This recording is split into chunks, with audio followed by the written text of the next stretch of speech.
Kulang-kulang isang buwan na nga lamang po at magaganap na ang bigating bakbakan sa pagitan ng dalawang Asian legends na sila 8th Division World Champion Manny Pacquiao at ang Muay Thai at Kickboxing World Champion Joaquin Buckingham, kung saan paglalabanan nila sa April 20 ang nakatayang WBC Legends belt.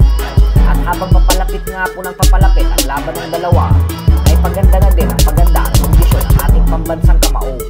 Ito po ay dahil sa latest training ni Pacquiao na siyang in-upload ni Merman Valerie Dominon Flores sa kanyang official Facebook account, ay makikita natin na ando na talaga yung bagsik at bilis ng kamao ni Pacman.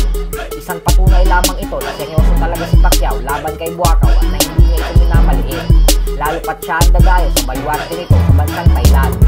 Hindi din naman kasi natin nakita si Pacquiao na ganito katindi ang ginawang pag-e-ensayo sa huling exhibition fight niya kontra kay DKU mahigit isang taon na ang nakakalipas.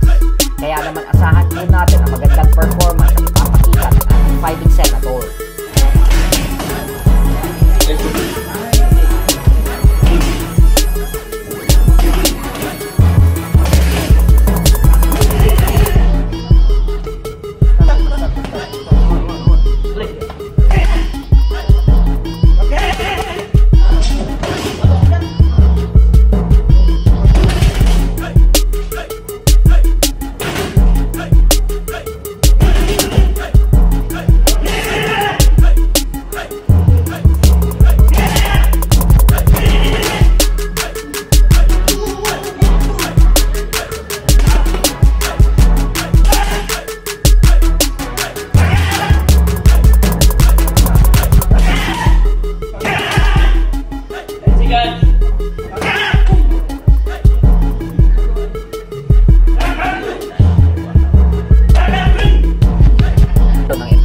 Ang undefeated top prospect Edgar Berlanga nitong nakalipas na linggo lamang, kung saan tinalo niya via knockout ang former undefeated and IBO Light Heavyweight World Champion Padraig McCrory, ay tila hindi pa din nga po napapabilib ng gusto dito ang kanyang mismong trainer.